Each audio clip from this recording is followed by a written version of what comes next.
नमस्कार, आज की बात में आपका स्वागत है। बहुत सारी इंटरेस्टिंग खबरें हमारे पास में। आज मैं आपको बताऊंगा कि पटना में लालू ने कैसे बीजेपी के दफ्तर पर हमला करवाया, योगी आदित्यनाथ की नई परेशानी क्या है और केजरीवाल की गाड़ी के पीछे एमपी और विधायक क्यों भागे। लेकिन पहले एक बड़ी खबर नरेंद्र मोदी की सरकार के 2 बड़े फैसलों के बारे में है। आज कैबिनेट ने पावर सेक्टर में बड़ा फैसला किया। सरकार ने 10 बड़े न्यूक्लियर रिएक्टर बनाने के प्रस्ताव को मंजूरी दी। बड़ी बात है कि ये सारे nuclear reactor made in India होंगे, 70,000 करोड़ की लागत से बनेंगे। 10 न्यूक्लियर रिएक्टर से 7,000 मेगावाट बिजली पैदा होगी और 33,000 से ज्यादा लोगों को रोजगार भी मिलेगा। ये एक प्रकार से भारतीय जनता पार्टी के नेतृत्व में एनडीए सरकार के 3 वर्ष जो पूरे हो रहे हैं, जिसमें हमने पूरा केंद्र बिंदु देश की जनता को रखा है, देश के सामान्य आदमी को रखा है और मेक इन इंडिया प्रोग्राम के तहत देश में रोजगार के अवसर बने, देश स्वावलंबी बने, देश आत्मनिर्भर बने, self sufficient, self reliant nation. This reflects a growing strength of India in its own capacity to set up nuclear power plant capacity. हमारे देश में न्यूक्लियर एनर्जी को बढ़ाने की बातें बहुत बार सुनी हैं, लेकिन काम दिखाई नहीं दिया। फिलहाल न्यूक्लियर रिएक्टर से सिर्फ 6,700 मेगावाट बिजली पैदा होती है। ज़्यादातर न्यूक्लियर रिएक्टर विदेशी मदद से लगाए गए हैं। ये पहली बार है कि मेक इन इंडिया प्रोग्राम के तहत भारत अपने रिएक्टर्स लगाएगा, उनसे 7,000 मेगावाट बिजली पैदा होगी। ये बिजली एनवायरनमेंट को मदद करने वाली होगी। ये बड़ी बातें हैं। सरकार का एक और फैसला सरकारी बंगलों पर गैर कानूनी कब्जों को खत्म करने के बारे में है। कई बार आपने देखा होगा कि नेताओं से, अफसरों से सरकारी बंगला खाली कराना प्रशासन के लिए बड़ा मुश्किल काम होता है, एक तरह की चुनौती होती है। कुछ नेता बार बार कहने के बावजूद सरकारी बंगले खाली नहीं करते। आज कैबिनेट ने इस प्रॉब्लम का एक परमानेंट सॉल्यूशन दिया। अब सरकार सरकारी बंगलों में गैर कानूनी कब्जों को हटाने के लिए मौजूदा कानून में बदलाव करेगी। कानून बदल जाएगा, उसके बाद एस्टेट ऑफिसर नेता या अफसर को टर्म पूरा होने के बाद बिना किसी लंबी चौड़ी प्रोसेस को फॉलो किए सीधा बंगला खाली करने का आदेश दे सकेगा। अगर नेता या अफसर नहीं माने तो मकान खाली कराने के लिए फोर्स का इस्तेमाल भी किया जा सकेगा। असल में दिल्ली में ताकतवर लोगों के लिए सरकारी बंगला बड़ी चीज है। इसको लेकर नाराजगी होती है, झगड़े होते हैं। पिछली सरकारें बंगले का इस्तेमाल राजनीति के लिए करती थी, इसलिए आमतौर पर आपको ध्यान होगा अर्बन डेवलपमेंट मिनिस्ट्री और पार्लियामेंट अफेयर्स मिनिस्टर एक ही मंत्री को दिए जाते थे। लेकिन अब नरेंद्र मोदी की सरकार ने इस परंपरा को बदला है।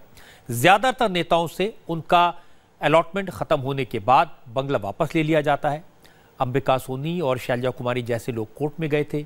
यशवंत सिन्हा जैसे लोग आज भी नाराज हैं।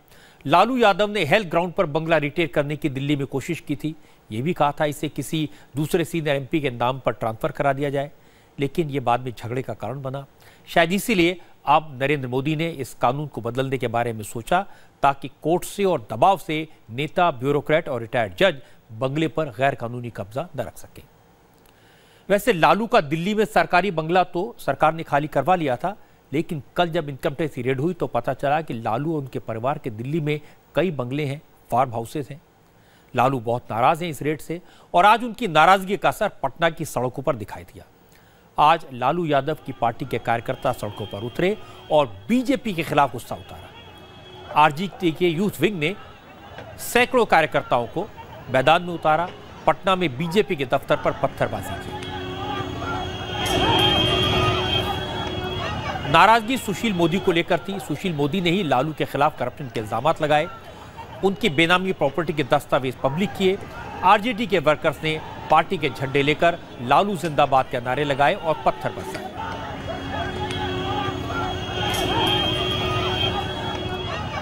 बीजेपी दफ्तर के अंदर जो लोग थे वो भी सड़कों पर आए और पटना की सड़क युद्ध का मैदान बन गई। दोनों तरफ से पत्थरबाजी का कॉम्पिटिशन शुरू हुआ। कुछ देर तक पत्थर चले, फिर लाठियां सामने आई। इससे भी मन नहीं भरा तो लालू की पार्टी के कार्यकर्ताओं ने बीजेपी दफ्तर के बाहर खड़ी गाड़ियों को निशाना बनाया, कारों के शीशे तोड़ दिए, मोटरसाइकिलों को फोड़ दिया। हिंसा में 6 लोग घायल हुए। सिर्फ पटना में नहीं, मुजफ्फरपुर में भी आरजेडी कार्यकर्ताओं ने बीजेपी के खिलाफ प्रोटेस्ट किया। आरजेडी के कार्यकर्ताओं ने भारतीय जनता पार्टी के ऑफिस को घेर लिया, लेकिन यहां मौके पर मौजूद पुलिस ने हालात को संभाला। आरजेडी कार्यकर्ता काफी उग्र थे। कार्यकर्ताओं ने बीजेपी नेता सुशील मोदी के खिलाफ जमकर नारेबाजी भी की। आरजेडी के कार्यकर्ता नारे लगा रहे थे, पत्थर उछाल रहे थे। आरजेडी के वर्कर ज्यादा थे, पुलिस कम थी, इसलिए पुलिस ने उन्हें रोकने की उतनी ही कोशिश की जितने में पुलिस सुरक्षित रहती। यही वजह है कि बीजेपी पुलिस प्रशासन रवैये पर सवाल उठा रही है।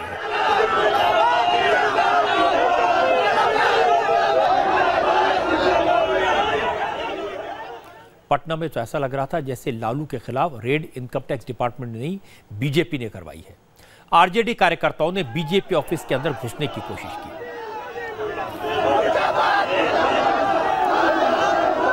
पुलिस ने उन्हें रोकने के लिए काफी मशक्कत करनी पड़ी। गेट बंद था, अंदर बीजेपी के नेता थे, इसलिए आरजेडी के वर्कर बीजेपी के दफ्तर में नहीं घुस पाए।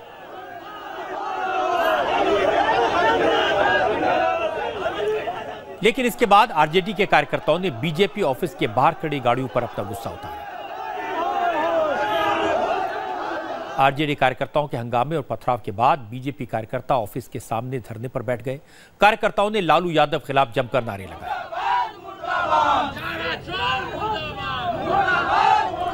बीजेपी कार्यकर्ताओं ने पुलिस और प्रशासन के खिलाफ भी नारेबाजी की। बीजेपी कार्यकर्ताओं ने हमला करने वालों से आरजेडी कार्यकर्ताओं को गिरफ्तार करने की मांग की।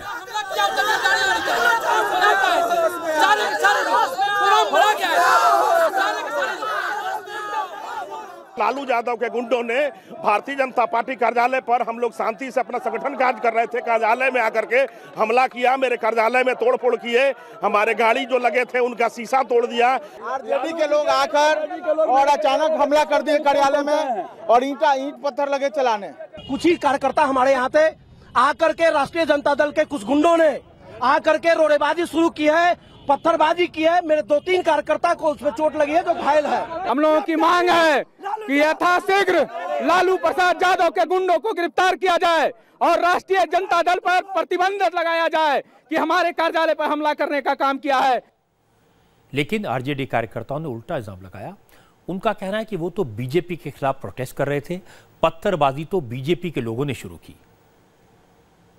कार्यालय से बियर का बोतल और शराब का बोतल और ईंटा पत्थर और लाठी डंडे के साथ आरजेडी कार्यकर्ताओं के साथ हमला किया गया और पुलिस उल्टे ही हम लोगों पे लाठीचार्ज किया। सीधे इनकम टैक्स जा रहे थे, इधर से अपोजिट में 5 बलों के साथ हमें प्रहार किया गया और बहुत सारे हमारे छात्र राजद के जो भी नेतागण हैं वो घायल हो गए हैं। बीजेपी इस पूरे मामले में पुलिस प्रशासन के रवैये पर सवाल खड़े कर रही है। पटना शहर के एसपी का कहना है कि झड़प दोनों तरफ से हुई है। पुलिस दोनों पक्षों की बात सुनकर आगे एक्शन लेगी। कुछ लोगों के द्वारा बीजेपी कार्यालय के पास धरना दिया गया था और उसी क्रम में दोनों पक्षों में बात बढ़ी और पथराव की नौबत भी आ गई थी। लेकिन समय रहते पुलिस ने स्थिति को पूरी तरह से नियंत्रण में कर लिया है और अभी हम लोगों ने यहाँ पर्याप्त संख्या में फोर्स और बल की प्रतिनियुक्ति की है। हम लोग भी ग्राउंड जीरो पर ही हैं और अभी सभी लोग दोनों पक्षों से जो उनका स्टेटमेंट लिया जा रहा है। बिहार में करप्शन और कानून व्यवस्था के मुद्दे पर आज बीजेपी ने सभी जिलों में धरना दिया। पटना में सुशील मोदी और बिहार में बीजेपी के दूसरे नेता अलग अलग जगहों पर धरने पर बैठे। सुशील मोदी ने कहा कि आरजेडी कार्यकर्ताओं ने पुलिस और प्रशासन की शय पर बीजेपी ऑफिस को निशाना बनाया। बीजेपी चुप नहीं बैठेगी, शांतिपूर्ण तरीके से ईंट का जवाब पत्थर से देंगे। नीतीश कुमार ऐसे लोगों को संरक्षण दे रहे हैं। ये नीतीश कुमार के इशारे पर उनकी पुलिस के संरक्षण में राजद के गुंडों ने बीजेपी कार्यालय जो प्रतिबंधित क्षेत्र में है, जहां कोई धरना प्रदर्शन नहीं हो सकता, वहां घुसकर वहां काम करने वाले लोगों को, हमारे कार्यकर्ताओं को पर हमला करने का काम किया है। ये अत्यंत कायरतापूर्ण कार्रवाई है और पुलिस की पूरी जानकारी में ये कार्रवाई हुई है। जब लालू जी चारा घोटाले में जेल गए उस समय भी कोई हिम्मत नहीं कर पाया बीजेपी के कार्यालय पर हमला करने का। और आज नीतीश कुमार जब मुख्यमंत्री हैं तो उनके मुख्यमंत्री रहते, गृह मंत्री रहते, उनके डीजीपी और एसएसपी रहते हुए बीजेपी के कार्यालय पर राजद के गुंडे एक बार नहीं 2-2 बार गए वहां पर। इसलिए हम ईंट का जवाब पत्थर से देना जानते और देंगे, लेकिन हम हिंसा का जवाब हिंसा से नहीं देंगे। केंद्रीय मंत्री रविशंकर प्रसाद ने भी बिहार पुलिस पर सवाल उठाए। रविशंकर प्रसाद ने कहा कि पुलिस के सामने हिंसा हुई, पत्थरबाजी हुई, ऐसा सरकार की शह के बगैर कैसे हो सकता है। लालू प्रसाद जी और उनके परिवार के द्वारा भ्रष्टाचार होगा और उस पर कार्रवाई की जाएगी, तो क्या उनके लोग बीजेपी के दफ्तर पर हमला करेंगे और नीतीश जी की सरकार देखती रहेगी? पुलिस वाले भी थे वहां पर, तो उसको रोकने की गंभीर कोशिश क्यों नहीं की गई? ये उचित नहीं है। वो चाहे तो प्रदर्शन करें, हमें कोई आपत्ति नहीं है, लेकिन आप बीजेपी के प्रदेश कार्यालय पर ढेला फेंकेंगे, हिंसा करेंगे, धमकाने की कोशिश करेंगे, ये बर्दाश्त नहीं होगा। नीतीश कुमार जी से मैं अपेक्षा करूंगा कि कार्रवाई करेंगे और सख्ती से कार्रवाई करेंगे। ऐसी घटना की पुनरावृत्ति नहीं होनी चाहिए। बीजेपी नेताओं ने आरजेडी पर हिंसा का आरोप लगाया तो आरजेडी ने पलटवार किया। आरजेडी के प्रवक्ता मनोज झा ने कहा कि आरजेडी कार्यकर्ताओं के शांतिपूर्ण प्रदर्शन पर बीजेपी वालों ने पत्थर फेंके। अगर शांतिपूर्ण प्रदर्शन के एवज में आप कार्यालय के अंदर से पत्थर, चप्पल, बियर की बोतलें आप फेंक रहे हो, हम कहां ले जा रहे हैं लोकतंत्र को? हमारे कम से कम 26 लोग छोटी मोटी चोट और 3 को गंभीर चोट, 1 को पेट पे पत्थर के निशान है। ये है, पूरी फुल वीडियो है, लेकिन हम चाहेंगे कि इस पर यह तय हो कि क्या इसी प्रकार शांतिपूर्ण प्रदर्शन को लेकर के ऐसा व्यवहार होगा। वैसे कार्यकर्ता बीजेपी के हों या आरजेडी के, अपने नेता के प्रति वफादारी साबित करने के लिए कई बार इस तरह के प्रदर्शन करते हैं, हिंसा करते हैं, लेकिन आज जो हुआ उसके पीछे मैसेज क्लियर है। यह कोई साधारण बात नहीं है। कल गुस्से में लालू यादव ने पहले ट्वीट किया कि बीजेपी को नया अलायंस पार्टनर मुबारक हो, इशारा नीतीश के तरफ था, लेकिन जब लालू ने ठंडे दिमाग से सोचा तब समझ आया कि बीजेपी मदद करेगी नहीं, जरूरत तो नीतीश की पड़ेगी। अभी रेड हुई है, फिर चार्जशीट होगी तो दोनों बेटों को मंत्रिमंडल से इस्तीफा देना पड़ेगा, तब क्या होगा? इसलिए चाल बदली, फिर से ट्वीट किया, ज्यादा लार मत टपकाओ, गठबंधन अटूट है। आज अपनी बात को और मजबूती देने के लिए लालू के इशारे पर आरजेडी के कार्यकर्ता निकले और बीजेपी के दफ्तर पर धावा बोल दिया। ये लालू के उस मैसेज का ट्रांसलेशन है जिसमें उन्होंने कहा था कि लालू डरने वाला नहीं है, लालू बदला लेके रहेगा। उत्तर प्रदेश में योगी आदित्यनाथ को आपराधिक घटनाओं ने परेशान किया हुआ है। आजकल सबसे ज्यादा चर्चा मथुरा में दिन दाड़े हुए डबल मर्डर की है। इसलिए आज उन्होंने अपने कैबिनेट मिनिस्टर श्रीकांत शर्मा और उत्तर प्रदेश के डीजीपी सुलखान सिंह को मथुरा भेजा।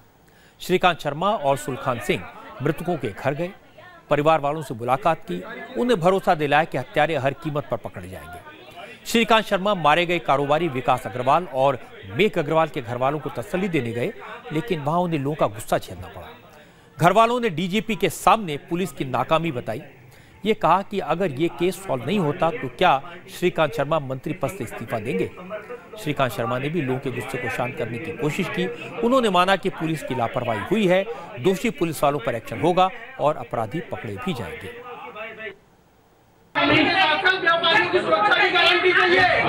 शहर के 2 मंत्री हैं, दोनों मंत्री ये घोषणा करें, अगर ये खुलासा नहीं होता है तो हम इस्तीफा देंगे। खुलासा नहीं होता है तो 2 दिन के अंदर इस्तीफा दे देंगे अपने पदों से। 2 मंत्री हैं मथुरा शहर के, दोनों ये घोषणा करें कि खुलासा नहीं होता है तो हम अपने पदों से इस्तीफा दे देंगे। हमारी जिम्मेदारी है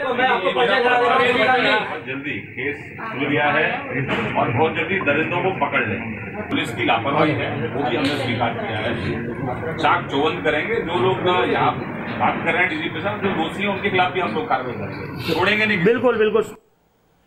पीड़ित परिवार से मिलने के बाद श्रीकांत शर्मा मथुरा के कारोबारियों से मिले। उन्हें समझाया डरने की जरूरत नहीं है, आगे ऐसे घटनाएं ना हो इसका इंतजाम सरकार करेगी। श्रीकांत शर्मा ने पुलिस और प्रशासन की पूरी प्लानिंग बताई। व्यापारियों के साथ लगातार संवाद होगा, जहां जहां आवश्यकता होगी वहां सीसीटीवी कैमरे भी लगाए जाएंगे, पेट्रोलिंग भी बढ़ाई जाएगी। लापरवाही जहां जहां हुई है उसके बारे में डीजीपी साहब ने संज्ञान लिया है।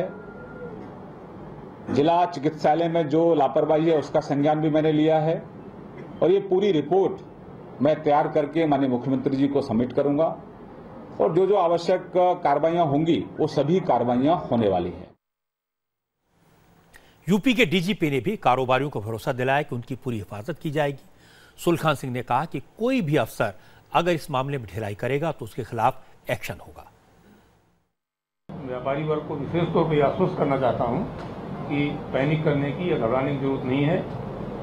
जो कमियां इसमें व्यवस्था में रह गई हैं उनको हम तुरंत दुरुस्त करेंगे और ये हम सुनिश्चित करेंगे कि आगे से कोई घटनाएं यहाँ पे ऐसी ना हो। जो अधिकारी इसमें लापरवाह पाए जाएंगे, मैं उनकी अभी समीक्षा करूंगा, उनके खिलाफ भी हम कार्रवाई करेंगे और अच्छे चुस्त दुरुस्त अधिकारी हम यहाँ तैनात कर रहे हैं, जो आप एक आध दिन में ही देखेंगे कि वो लोग यहाँ आ जाएंगे। मथुरा में एक्शन तो शुरू हुआ है, 2 पुलिस अफसरों के खिलाफ कार्रवाई की गई है। मेरे पास ये भी जानकारी है कि पुलिस ने 8 संदिग्ध लोगों को हिरासत में लिया है, उनसे पूछताछ की जा रही है।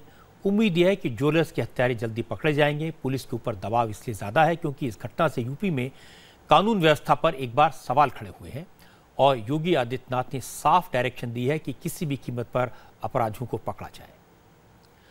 लॉ एंड ऑर्डर को लेकर लखनऊ से भी बुरी खबर आई। लखनऊ में आज एक आईएएस अफसर की डेड बॉडी मिली। कर्नाटक काडर के आईएएस अनुराग तिवारी की dead body state guest house के बाहर की सड़क से बरामद की गई। दुख की बात यह कि 36 साल के इस नौजवान अफसर का आज ही जन्मदिन था। अनुराग तिवारी 2007 बैच के अफसर थे। फिलहाल बेंगलुरु में फूड सप्लाई डिपार्टमेंट में कमिश्नर थे। मसूरी में 2 दिन की मिड करियर ट्रेनिंग के बाद वो लखनऊ आए थे। पुलिस के मुताबिक उनकी मौत हार्ट अटैक से हुई, लेकिन घर वालों को शक है कि अनुराग किसी भी तरह के तनाव में नहीं थे, इसलिए उनकी मौत की वजह कुछ और हो सकती है। गले पे तार का निशान लग रहा है। तो क्या लगता है, कोई हादसा है या कुछ और है? हादसा ही है। हादसा में क्या लगता है, कुछ हुआ है क्या उनके साथ? हाँ, लग रहा है गले लग रहा है, गले तार खींच के मारा है पीछे से, हमारे पास की जाके ढकेल दिया, लग रहा है देख के। अच्छा, ये जिसके साथ रुके थे, क्या कोई जानकारी? मैं नहीं जानता उनका, मैं जानता वो इसके बैचमेट है इनके, और क्या। एक यंग 36 साल के ऐसे अफसर की मौत दुख की बात है। पुलिस को लगता है मौत हार्ट अटैक से हुई, घर वालों को लगता है उनकी हत्या हुई। अब पोस्टमार्टम रिपोर्ट आने के बाद, फॉरेंसिक जांच के बाद असलियत सामने आएगी, लेकिन सच जो भी है जल्दी सामने आना चाहिए। योगी आदित्यनाथ भी समझते हैं कि यूपी में इस तरह की घटनाएं सरकार की छवि पर बुरा असर डालेंगी, इसलिए वो लगातार बड़े और कड़े फैसले ले रहे हैं। अब से थोड़ी देर पहले सरकार ने एक साथ 67 आईपीएस अफसरों का ट्रांसफर कर दिया। एक एडीजी लेवल के ऑफिसर का भी ट्रांसफर किया गया है। यूपी के पुलिस महकमे में इन ट्रांसफर की डिटेल्स हमारी संवाददाता रुचि कुमार के पास है। उत्तर प्रदेश की योगी आदित्यनाथ सरकार ने आज 67 आईपीएस अफसरों के तबादले कर दिए। इलाहाबाद के एडीजी बने एसएन सावत, इलाहाबाद के आईजी बने रमेश शर्मा, 3 जिलों के एसएसपी बदल दिए गए। इलाहाबाद के एसएसपी बने आनंद कुलकर्णी, झांसी के जेके शुक्ला, एटा के अखिल कुमार चौरसिया। 4 जिलों के एसपी बदले गए। ये जिले हैं हमीरपुर, बागपत, ललितपुर, महाराजगंज। अभी तक योगी सरकार जो करीब 2 महीने की होने वाली है, अब तक 181 आईपीएस अफसरों के तबादले कर चुकी है। यूपी में 349 आईपीएस अफसर हैं और ऐसा लगता है कि इस फेरबदल से योगी आदित्यनाथ यूपी की लॉ एंड ऑर्डर को ठीक करना चाहते हैं। अपनी टीम के जरिए जो उनके ऊपर हमले हो रहे हैं कानून व्यवस्था को लेकर, उससे वो बचना चाहते हैं। ये बात सही है, यूपी में लॉ एंड ऑर्डर सबसे बड़ा इशू है। योगी आदित्यनाथ की सरकार का दबदबा भी है। योगी ने बार बार कहा कि यूपी की कानून व्यवस्था को दुरुस्त करेंगे। ये कहा जा सकता है कि सरकार बने अभी 2 महीने भी नहीं हुए, इसलिए योगी आदित्यनाथ को थोड़ा वक्त दिया जाना चाहिए। यूपी के लोग इस बात के लिए तैयार भी हैं। परेशानी की बात यह है कि अब तक जो घटनाएं हुई हैं उनमें कई जगह ऐसे लोगों का नाम आया जो बीजेपी से या योगी जी से जुड़े रहे। इसलिए कल योगी आदित्यनाथ को असेंबली में कहना पड़ा था कि अपराध करने वालों को किसी तरह का पॉलिटिकल प्रोटेक्शन नहीं मिलेगा। योगी ने तो ये भी कहा कि ऐसे लोगों के खिलाफ एक्शन लिया जाएगा, लेकिन अब उन्हें करके दिखाना पड़ेगा। आपको दिखाएंगे छत्तीसगढ़ के जंगल से एक्सक्लूसिव रिपोर्ट, लेकिन इससे पहले 20 सेकंड का स्पॉन्सर मैसेज। अब आपको बताता हूं कि नक्सलियों के खिलाफ सरकार और सिक्योरिटी फोर्सेस का क्या एक्शन हो रहा है, उसका असर क्या हो रहा है। कल मैंने आपको बताया था कि छत्तीसगढ़ में 20 नक्सलियों का एनकाउंटर हुआ। आज छत्तीसगढ़ में 22 बड़े नक्सलियों ने सरेंडर किया। बड़ी बात यह है कि सिक्योरिटी फोर्सेस ने छत्तीसगढ़ में नक्सलियों के डिप्टी कमांडर पोडियम पांडा को पकड़ लिया है। पोडियम पांडा पर 1 लाख रुपए का नाम था। इसके अलावा 19 मामले थे। पोडियम पांडा ने बताया कि वो बुरकापाल में सीआरपीएफ के जवानों पर हुए हमले में भी शामिल था। इससे पहले ताड़मेटला में एक हमले को भी उसने अंजाम दिया था। इस हमले में सीआरपीएफ के 76 जवान शहीद हुए थे। ये जो अपनी बुरकापाल वाली घटना है, ये सबसे इम्पोर्टेंट घटना भी देश भर में इसकी चर्चा है। उसके बारे में इसने पूरी जानकारी हमें दी है कि 15 तारीख से कैसे कैसे घटना का तैयारी की गई, घटना हुई और घटना के बाद में नक्सलियों का क्या घटनाक्रम रहा, उसके बारे में भी इसने पूरा विस्तार से हमको बताया है। इसने बाकी लोगों की संलिप्तता के बारे में बताया है। बहुत सारे गांव वालों की जानकारी हमको मिली है। कुछ लोगों की अरेस्टिंग, जो कल अरेस्टिंग दिखाई गई थी 8 लोगों की, उसकी भी इसी की निशानदेही पर वो काफ़ी सारे अरेस्ट उसमें से हुए हैं।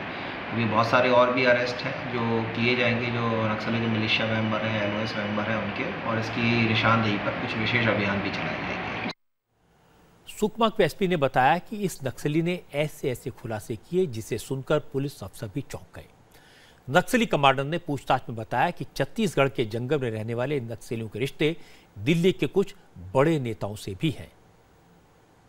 काफ़ी कुछ इसने शहरी नेटवर्क के बारे में बताया है। जो दिल्ली में बैठे हुए कुछ लोग हैं, कुछ पॉलिटिकल पार्टी के लोग हैं, कुछ यहाँ के व्यापारी संगठन के लोग हैं, बाकी और लोग भी हैं, उन सब की बारे में इसने जानकारी दी है। कैसे कैसे कौन क्या क्या हेल्प नक्सलियों तक करता है, उनका क्या क्या नक्सलियों से लिंक रहता है, क्या क्या उनका इंटरेस्ट रहता है इन मैटर्स में सारा, और कैसे कैसे ये सारा काम किया जाता है। उसने उसकी पूरी जानकारी दी है, और जिसको धीरे धीरे करके एक साथ नहीं, लेकिन उसको वेरीफाई करने के बाद में, ताकि किसी को गलत नुकसान भी ना पहुँचे, उसको वेरीफाई करने के बाद में मीडिया के साथ में शेयर भी किया है। ये बात वाकई में चौंकाने वाली है कि दिल्ली में बैठे कुछ नेता नक्सलियों की मदद करते हैं। नक्सली कमांडर के दावे की पूरी जांच होनी चाहिए, इसके तह में जाने की जरूरत है। अगर ये दावा सही साबित होता है तो नेताओं के नाम देश को पता लगने चाहिए, जो पब्लिकली तो नक्सलियों के खिलाफ बोलते हैं और पर्दे के पीछे से इन नक्सलियों की मदद करते हैं। हम आपको कुछ वीडियो दिखाते हैं जिससे आपको अंदाजा लगेगा कि हमारे जवान किन हालात में नक्सलियों का मुकाबला करते हैं। आज नक्सलियों के साथ हुए एनकाउंटर का वीडियो सामने आया है। मोबाइल से लिया गया ये वीडियो 12 से 15 मई के बीच का है। नक्सलियों ने सिक्योरिटी फोर्सेस पर हैवी फायरिंग की थी। उसके बाद CRPF, STF और DRG के जवानों ने जवाब दिया। जिन नक्सलियों से सिक्योरिटी फोर्सेस का सामना हुआ, ये वही नक्सली थे जिन्होंने 24 अप्रैल को बुरकापाल में CRPF जवानों पर घात लगाकर हमला किया था। अपने आदमी को लगा है और आड़ लेके बढ़ो यार। उधर से फायर आ रहा है, देखे कैसे पेड़ में मार रहे थे, पेड़ में मार रहे थे।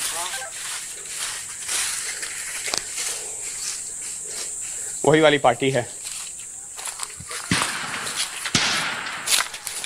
चलो बैकअप दो, आगे बढ़ो अपने जवान के लिए। इधर से बढ़, इधर से कोई बढ़ रहा है, इधर से।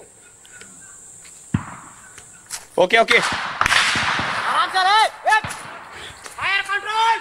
और देख के अमी साहब, उधर से भी फायर आ रहा है।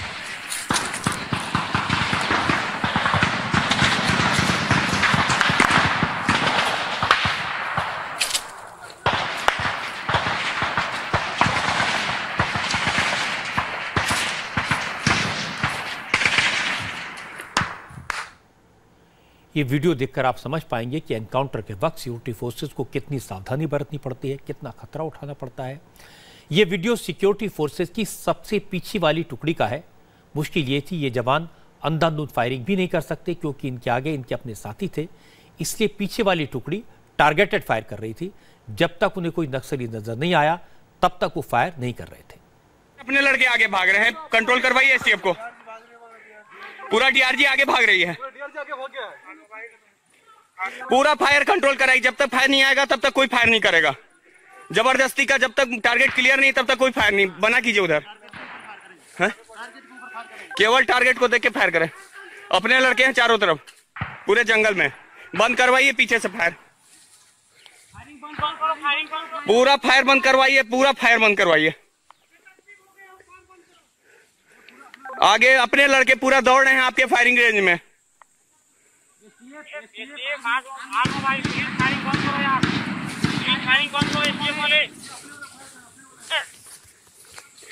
केवल एडवांस पार्टी जो आगे DRG की चल रही वही फायर करेगी। STF को मना करवाई देवदास साहब।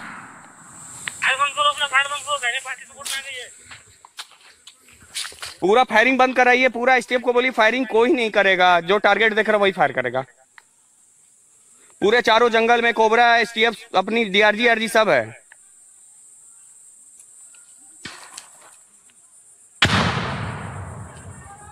पीछे से अब कोई फायरिंग नहीं खोलेगा, कोई फायरिंग नहीं करेगा, एडवांस पार्टी बस फायर खोलेगा। पूरा लेफ्ट साइड फायर अभी भी हो रहा है एसटीएफ। राइट बोलो यार, राइट बोलो। पूरा लेफ्ट साइड फायर हो रहा है ना, पूरे लेफ्ट साइड फायर हो रहा है। मेरी जानकारी है कि होम मिनिस्टर राजनाथ सिंह तय कर चुके हैं कि अब नक्सलियों के साथ आर पार की लड़ाई होगी। सिक्योरिटी फोर्सेस बड़े एक्शन की तैयारी कर चुकी हैं। नक्सल अफेक्टेड एरियाज में एक्स्ट्रा डिप्लॉयमेंट किया गया है। इसके लिए कोबरा कमांडोज की नई टुकड़ियां पहले से तैयार थीं। हमारे संवाददाता मनीष प्रसाद कोबरा कमांडोज की एक स्पेशल यूनिट से मिले, उनकी ट्रेनिंग देखी। खास बात यह है कि जिन जवानों को नक्सलियों के खिलाफ ऑपरेशन की जिम्मेदारी दी गई है वो कमांडोज जंगल वॉरफेयर में एक्सपर्ट हैं। इनकी ट्रेनिंग इतनी सख्त है कि जंगल हो, पहाड़ हो या फिर वाटर बॉडीज, ये किसी भी टेरेन में मुकाबले के लिए तैयार रहते हैं। इस यूनिट को हर तरह के मॉडर्न हथियार दिए गए हैं। हर टुकड़ी के साथ शार्प शूटर्स भी भेजे जा रहे हैं जो पेड़ों पर चढ़कर दूर से नक्सलियों पर निशाना लगाएंगे। नक्सलियों पर आसमान से नजर रखने के लिए कोबरा कमांडोज को अनमैन्ड एरियल व्हीकल्स भी दिए गए हैं।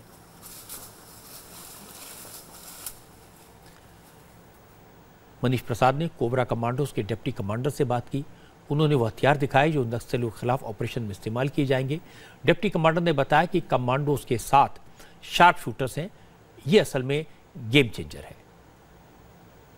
ऑपरेशन समाधान के तहत अब चारों तरफ से नक्सलियों को घेर कर उनकी घेराबंदी की जाएगी और अगर अग्रेसिव ऑपरेशन की जरूरत पड़े तो वो भी किया जाएगा। दरअसल ये कोबरा कमांडोज के वो आधुनिक हथियार हैं जिससे वो नक्सलियों का अब शिकार करेंगे। ये गेम चेंजर होंगे नए हथियार, पहले भी थे लेकिन अब अग्रेसिव ऑपरेशन के साथ कितना इफेक्टिव है। पहला हथियार है X95। ये इजराइल मेड हथियार है। ये बहुत ही क्लोज क्वार्टर बैटल के लिए बहुत ही मुफीद हथियार है। बहुत ही एक्यूरेट, हल्का, फायरिंग करने में आसान और बहुत ही रिलायबल हथियार है। ये हमारी कोबरा फोर्सेस अभी यूज कर रही हैं। MP5 क्लोज क्वार्टर बैटल के लिए हल्का, एक्यूरेट और बहुत ही शानदार वेपन है। इसके साथ ही हमारे पास है 5.56 INSAS rifle, 5.56 LMG, sniper rifle SSG 69।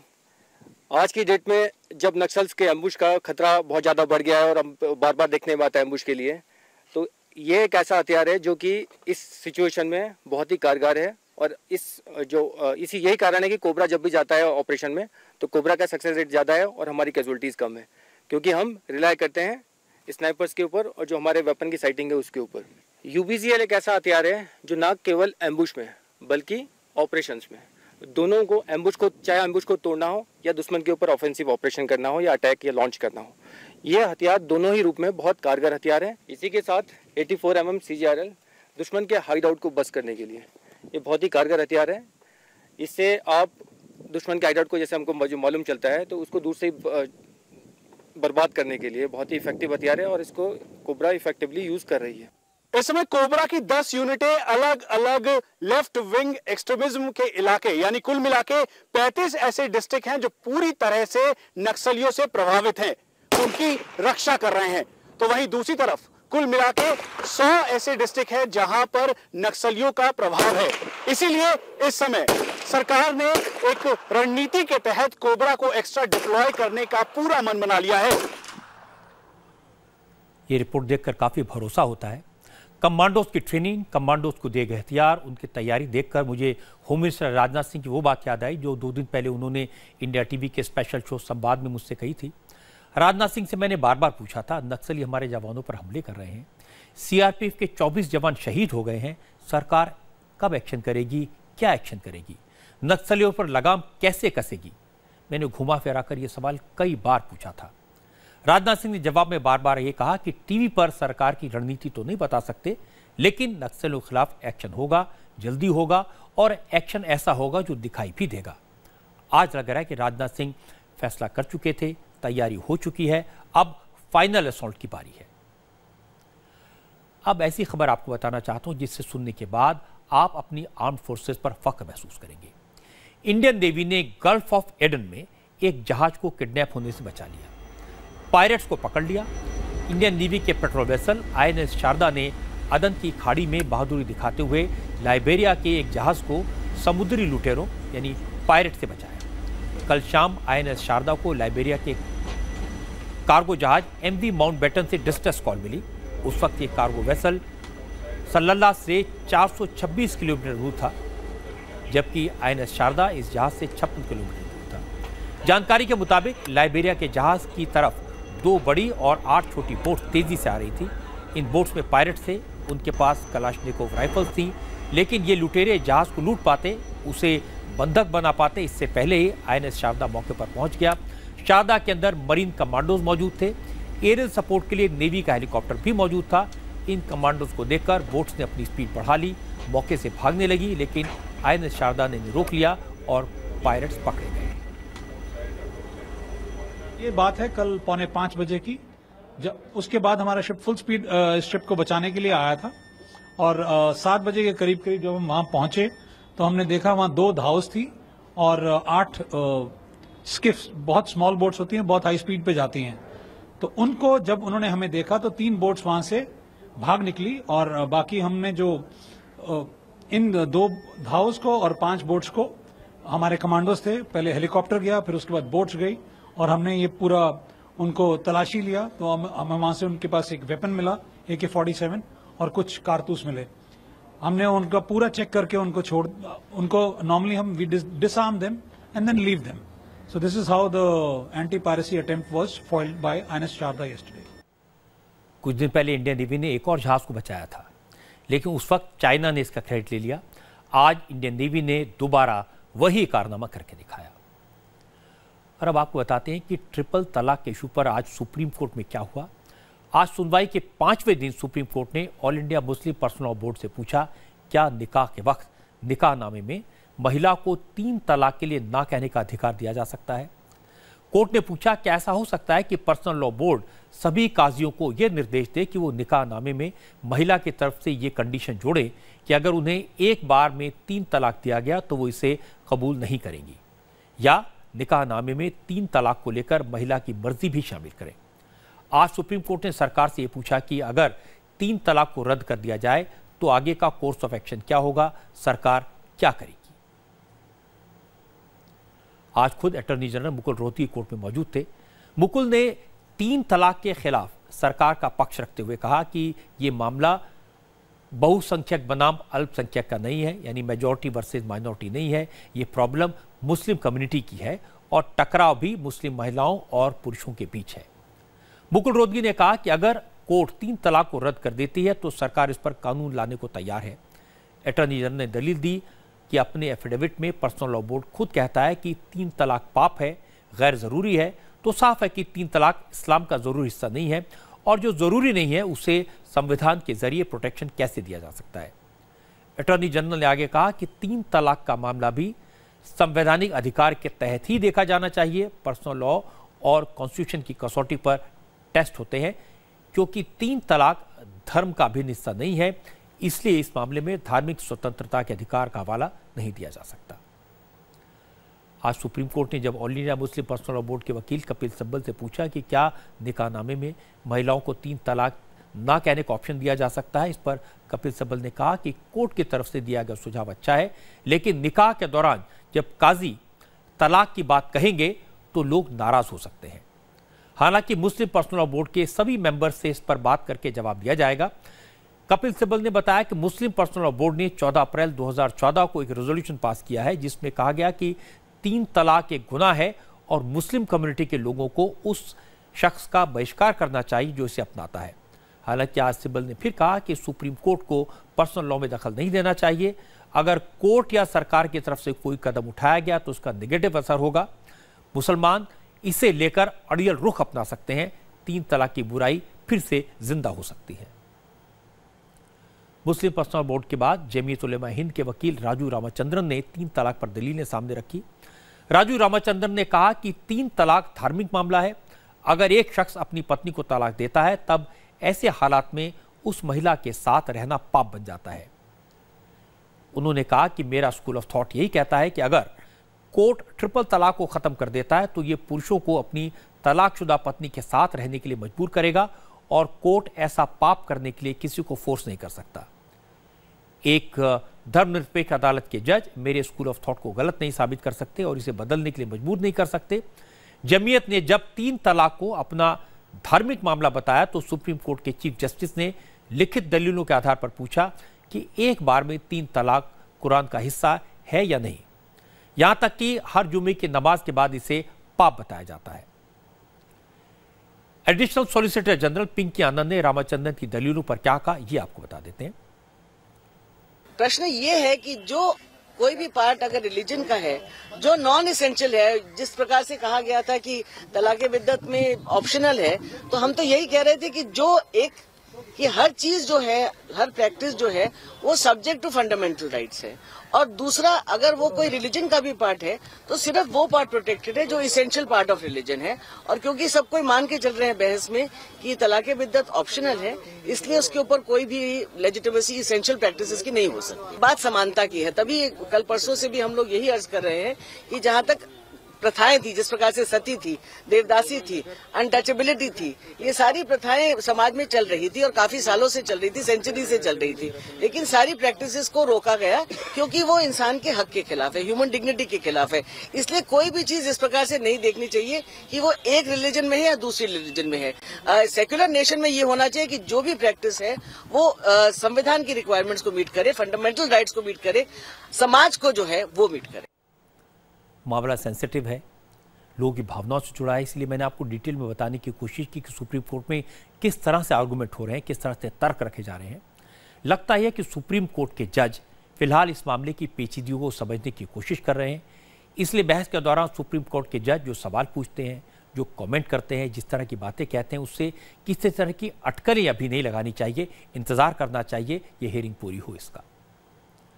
देश में जिहाद की बात करने वाले कोलकाता की टीपू सुल्तान मस्जिद के इमाम नूर उर रहमान बरकाती को उनके पद से हटा दिया गया है। टीपू सुल्तान मस्जिद के बोर्ड ऑफ ट्रस्टीज ने बरकाती को इमाम पद से हटाने का ऐलान किया। मस्जिद ऑफ बोर्ड ट्रस्टी के चीफ शहजादा अनवर अली शाह ने कहा कि बरकाती जैसे काम कर रहे हैं, जिस तरह की बातें कह रहे हैं, जिस तरह की बयानबाजी कर रहे हैं, उस तरह की उम्मीद इमाम से नहीं की जाती। इसलिए बरकाती को उनकी पोस्ट से हटाया गया है। हम लोगों ने बरकाती साहब को टर्मिनेट करने के लिए ये कर दिया है, नोटिस भेज दिया उनको, और हम लोग उसको और अपने वक्फ स्टेट के एम्प्लॉय नहीं मानते हैं कि वो जाके इमामत करने के लिए भी उनको हम लोगों ने मना कर दिया गया है। मौलाना नूर उर रहमान बरकाती इतनी आसानी से मानने वाले नहीं हैं। उन्होंने टीपू सुल्तान मस्जिद के बोर्ड ऑफ ट्रस्टी के खिलाफ बगावत कर दी है। बरकाती ने इल्जाम लगाया कि टीपू सुल्तान मस्जिद के केयरटेकर और ट्रस्टी बोर्ड के मेंबर आरएसआर से जुड़े हैं। उनके कहने से इमाम को हटाया नहीं जा सकता, अब इन लोगों को ही बोर्ड से हटना पड़ेगा। ये तो मैनेजमेंट जो है ये तो कामकाज करने के लिए है, इमाम साहब को टर्मिनेट करने के लिए ना। पहली बात उनका हाकिमाना ऑर्डर चल नहीं सकता, अभी उनको टर्मिनेट होना पड़ेगा। ये जो आरिफ है उसकी मस्जिद नहीं है, न ये अनवर की मस्जिद है। इनके हाथ में इमाम नहीं होता है। इमाम जो होता है ना वो कौम का इमाम है, मिल्लत का इमाम है, कहने से कुछ नहीं होगा। और हम इन तीनों को इस मामले में कहते हैं कि ये बिल्कुल गलत और बेकार की बात कर रहे हैं, कौम को दलील कर रहे हैं पूरी मीडिया के सामने, मिल्लत को। और ये तीनों आरएसएस के कट्टर हामी हैं। इन तीनों से कौम जवाब पूछेगी और इनको खुद हटना पड़ेगा मैनेजमेंट से। बरकाती कुछ दिन पहले कह रहे थे कि उन्हें इमामत अंग्रेजों के ज़माने से मिली। ममता बनर्जी उन्होंने लाल बत्ती लगाने की इजाज़त दी है, वो किसी से डरते नहीं और उन्हें कोई हटा नहीं सकता। आज पता लगा कि बरकाती ने 1988 में मस्जिद में इमामत के लिए अप्लाई किया था, वो इमाम बनने की एप्लीकेशन दी थी, फिर इंटरव्यू दिया, तब उन्हें नौकरी मिली थी। आज जब उन्हें हटाया गया तो ममता का सपोर्ट भी नहीं मिला। अब बरकाती को मस्जिद के ट्रस्टीज के खिलाफ जंग करनी पड़ेगी और उन्होंने उन्हें आरएसएस का बता दिया। दिल्ली सरकार के पूर्व मंत्री कपिल मिश्रा अरविंद केजरीवाल के खिलाफ हर रोज नया दरवाजा खटखटाते हैं। आज 2 डेवलपमेंट हुए। पहला यह कि कपिल मिश्रा की शिकायत पर पहला एक्शन हुआ। केजरीवाल के निजी सचिव विभव कुमार से एंटी करप्शन ब्यूरो ने 3.5 घंटे तक पूछताछ की। और दूसरा ये कि आज कपिल मिश्रा ने केजरीवाल के खिलाफ central board of direct taxes यानी CBDT में नई शिकायत दर्ज कराई। कपिल मिश्रा दस्तावेज लेकर, सबूतों का पुलिंदा लेकर CBDT के दफ्तर पहुंचे और केजरीवाल पर हवाला, ब्लैक मनी को वाइट करने, मनी लॉन्ड्रिंग और फर्जी कंपनियों के जरिए करप्शन करने की शिकायत दर्ज कराई। कपिल मिश्रा ने आज फिर दावा किया कि केजरीवाल और उनकी पार्टी ने फर्जी कंपनियों और हवाला के जरिए चंदे के पैसे में हेराफेरी की। केजरीवाल ने पार्टी की बैलेंस शीट में गड़बड़ की। भी हमने CBDT में अपनी शिकायत दर्ज कराई है। जो मनी लॉन्ड्रिंग के मामले थे, ब्लैक मनी को वाइट करने का, बैलेंस शीट में गड़बड़ का, वो और जिसमें आम आदमी पार्टी के MLAs के इन्वॉल्वमेंट का, शेल कंपनीज का, वो सारे डिटेल और डॉक्यूमेंट्स हमने CBDT को आज दिए हैं। और इसके बाद हम चेयरमैन से मिलने का टाइम मांगा है। और आज एक खास चीज़ जो हमने दी है, आम आदमी पार्टी की बैलेंस शीट, एनुअल रिपोर्ट जो गलत तरीके से बनाई गई और उसमें अरविंद केजरीवाल के अपने खुद के साइन हैं, वो CBDT को आज हम लोग देकर आए हैं। ये इल्ज़ाम बीजेपी लगाती तो आम आदमी पार्टी के नेता सवाल उठाते। ये आरोप अगर कांग्रेस लगाती तो आम आदमी पार्टी के नेता पूछते ये वो सबूत कहाँ से लाए। लेकिन ये मामला घर का निकला। सारे सबूत, सारी फाइलों की कॉपी CBI, CBDT और एंटी करप्शन ब्यूरो को पहुंचाने वाले केजरीवाल के साथी हैं, जो केजरीवाल की सरकार में 2 साल मंत्री रहे। पहले केजरीवाल के लिए जो शेर अन्ना कहते थे, अब वही शेर केजरीवाल कपिल मिश्रा के लिए कह रहे हैं। इस घर को आग लग गई घर के चिराग से। केजरीवाल कपिल मिश्रा के जितने भी आरोप हैं उन पर कुछ बोल नहीं रहे, खामोश हैं। उनकी खामोशी का आलम यह है कि अब उन लोगों से भी बात नहीं करना चाहते जो अपनी फरियाद लेकर चीफ मिनिस्टर के पास आते हैं। आज कुछ महिलाओं के साथ उन्होंने ऐसा ही किया। केजरीवाल घर से निकले, महिलाओं ने उन्हें रोकने की कोशिश की, गाड़ी के सामने आ गई, लेकिन केजरीवाल ने उनसे बात करना तो दूर, उनकी तरफ आंख उठाकर देखा भी नहीं।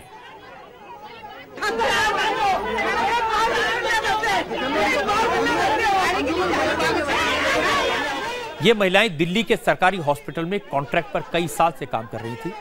4 महीने बाद उन्हें अचानक हटा दिया गया है। ये महिलाएं 4 महीने से केजरीवाल से मिलने की कोशिश कर रही थी। आज सुबह 5 बजे उनके घर के सामने पहुंच गई। केजरीवाल की गाड़ी घर से निकली, महिलाओं ने केजरीवाल की कार रोक ली, लेकिन चीफ मिनिस्टर की सिक्योरिटी पर तैनात लोगों ने प्रदर्शन करने वाली महिलाओं को हटा दिया।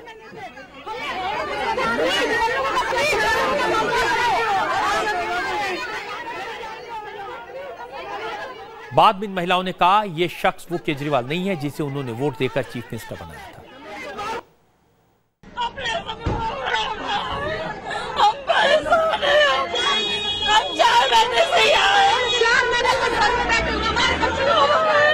हम 4 महीने से ड्यूटी से हटाए हुए आते हैं, मिलते नहीं है। हमें नौकरी दे दो, हमें उसे हॉस्पिटल में चाहिए।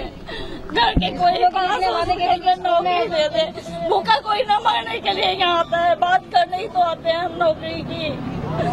इतने पैसे होते तो भर्ती लेने के कहीं और चले जाते। पैसे नहीं है जब तो इसके पास आ रहे हैं। ये महिलाएं परेशान हैं, भूख से, बीमारी से परेशान हैं। केजरीवाल चीफ मिनिस्टर तो ये कहकर बने थे कि वो आम आदमी हैं, आम आदमी की तरह रहेंगे, गाड़ी बंगला सिक्योरिटी नहीं लेंगे, सारे फैसले आम लोगों से पूछकर करेंगे, लोगों के बीच में रहेंगे। लेकिन आप देख रहे हैं हालात ये हैं कि दिल्ली के लोग केजरीवाल से मिलने के लिए मिन्नतें कर रहे हैं। परेशान महिलाएं उनकी गाड़ी के सामने आकर खड़ी हो रही हैं, हाथ जोड़कर रिक्वेस्ट कर रही हैं, लेकिन केजरीवाल ने अपनी गाड़ी का शीशा नीचे करने की भी कोशिश नहीं की। इसलिए महिलाओं ने कहा कि वो केजरीवाल नहीं है जिसे उन्होंने वोट दिया था। वैसे आम आदमी की बात तो छोड़िए, केजरीवाल दिल्ली के MPs और MLA से भी नहीं मिलते। शाम को दिल्ली के MP प्रवेश वर्मा और MLA मनजिंदर सिंह सिरसा ने केजरीवाल से मुलाकात करने की कोशिश की, लेकिन केजरीवाल गाड़ी में बैठकर निकल गए। सिरसा और प्रवेश वर्मा ने केजरीवाल का कुछ दूर तक पीछा भी किया, लेकिन केजरीवाल से बात नहीं हो पाई। हमने केजरीवाल जी को कहा हम पानी मांगने हैं, पानी रिजाइन मांगने, फिर भाग गए। गाड़ी देखकर भाग गए, मेरे से देखा है, बात की है और गाड़ी लेके भाग गए। आपने देखा कि दिल्ली का मुख्यमंत्री दिल्ली के सांसद से नहीं मिल रहा, दिल्ली के विधायक से नहीं मिल रहा, मगर वो पश्चिम बंगाल की मुख्यमंत्री से मिल रहा है। आज उसने दिल्ली की जनता को वायदा किया था पानी देने का। दिल्ली की जनता मर रही है प्यासी, मगर उसको ये बेकार की राजनीति से मतलब है। दिल्ली की जनता को पानी देने से उसको कोई मतलब नहीं है। सियासत तो अपनी जगह है, सियासी मुद्दे अपनी जगह हैं। केजरीवाल को दिल्ली के लोगों के बारे में तो सोचना चाहिए। दिल्ली में पानी की किल्लत है। प्रवेश वर्मा और सिरसा पानी की प्रॉब्लम पर बात करने गए थे, कम से कम उनसे बात करनी चाहिए थी।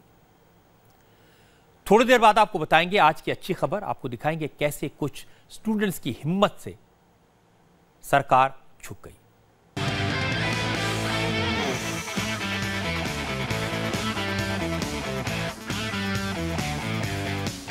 Welcome back. आज की अच्छी खबर आपको बता दें, आज हरियाणा की छोटी छोटी लड़कियों की बात सरकार ने मानी।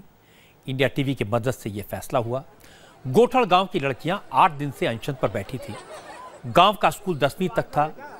12वीं क्लास के लिए 3 किलोमीटर तक उन्हें जाना पड़ता था। लड़कियों की मांग छोटी सी थी, उनके गांव के स्कूल को 12वीं तक बढ़ा दिया जाए।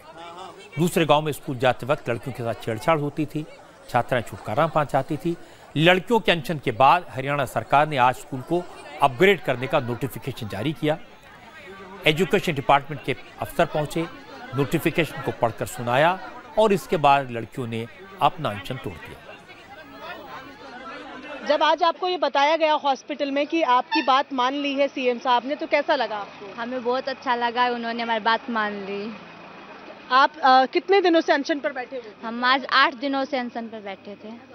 क्यों आप लोग दूसरा स्कूल अपने लिए चाह रहे थे? यहाँ पर आप क्यों दूसरे गांव में क्यों नहीं जाना चाहते? क्योंकि वो हमारे साथ छेड़छाड़ होती थी और हम वो वहाँ पे वे टीचर हमारे साथ भेदभाव करते, इसलिए हम दूसरे स्कूल नहीं जाना चाह रहे थे। सरकार ने अभी तो सुनवाई की है, जब ज़्यादा हाल बिगड़ा था लड़कियों का तभी तो सुनवाई की है, इसलिए हमें भी खुशी हुई जब हमें पता चला था हॉस्पिटल में। मतलब मेरी लड़ाई खत्म हो चुकी है, मुझे बहुत ही खुशी हो रही है। मेरी खुशी का किसी को अंदाजा नहीं हो सकता। हरियाणा के शिक्षा मंत्री रामविलास शर्मा की तारीफ करनी चाहिए। उन्होंने फैसला किया, जल्दी फैसला करवाया, उसको कन्वे भी कराया। दुख की बात यह है कि स्कूल को अपग्रेड कराने के लिए इन लड़कियों को 8 दिन तक अनशन क्यों करना पड़ा। हालांकि सरकार ने फैसला कल ही कर लिया था, गांव के प्रधान को बता दिया था, लेकिन लड़कियों ने कहा कि जब तक सरकार के आदेश की कॉपी अपनी आंखों से नहीं देखेंगी तब तक वो भूख हड़ताल नहीं तोड़ेंगी। सरकार ने उनकी ये मांग भी पूरी की।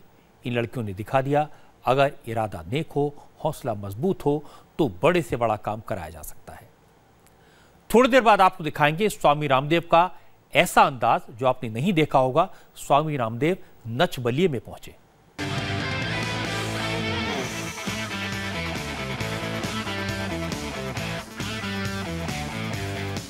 और अब मैं आपको बताना चाहता हूं दुनिया के नंबर 1 गेम चेंजर के बारे में। यह गेम चेंजर है मुकेश अंबानी। फोर्ब्स की ग्लोबल गेम चेंजर लिस्ट में रिलायंस इंडस्ट्रीज के चेयरमैन मुकेश अंबानी दुनिया भर में नंबर 1 रहे। फोर्ब्स ने ऐसे लोगों की लिस्ट बनाई है जिन्होंने दुनिया भर में अपने काम से लोगों की जिंदगी बदल दी। फोर्ब्स ने मुकेश अंबानी की कंपनी रिलायंस जियो का जिक्र किया और कहा कि जियो ने सस्ते दाम पर लोगों को हाई स्पीड इंटरनेट अवेलेबल कराकर 6 महीने में 10 करोड़ ग्राहकों को साथ जोड़ा, उनकी जिंदगियां बदल दी और इससे टेलीकॉम सेक्टर में क्रांति हो गई। और अब मैं आपको दिखाना चाहता हूं योग गुरु स्वामी रामदेव का dance. Swami Ramdev TV show Nach Baliye के सेट पर पहुंचे, शायद पहली बार देखने को मिला है। आज की बात में इतना ही।